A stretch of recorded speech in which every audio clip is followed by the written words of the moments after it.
தனுஷ், கஜோல், அமலா பால்னு பலர் நடிக்க சௌந்தர்யா ரஜினிகாந்த் VIP 2 படத்தை டைரக்ட் பண்ணியிருக்காங்க.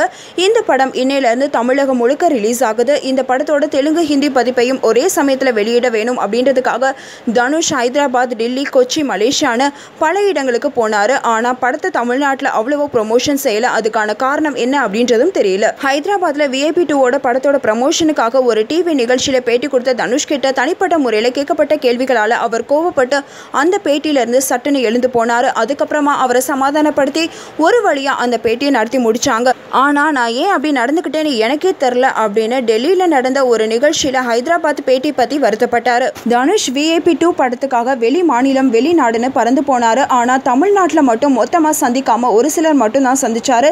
படக்குழுவினர்களில் மற்றவங்க கூட மீடியாவை சந்திச்சாங்க. ஆனால் தனுஷ் அப்படிப்பட்ட சந்திப்பை அவாய்ட் பண்ணது ஏன் அப்படின்னு மீடியா வட்டாரங்களில் கேள்வி எழுந்திருக்கு. ஒருவேளை அவர் தமிழ் மீடியாவை அவாய்ட் பண்ணுறாரா அப்படின்ற சந்தேகமும் நிறையா பேருக்கு எழுந்திருக்கு. இந்த நியூஸ் உங்களுக்கு பிடிச்சதுனா லைக் பண்ணுங்கள், ஷேர் பண்ணுங்கள், கமெண்ட் பண்ணுங்கள். இந்த மாதிரி நிறையா நியூஸை நீங்கள் தெரிஞ்சுக்க உடனே NET TV4Uக்கு சப்ஸ்கிரைப் பண்ணிடுங்க.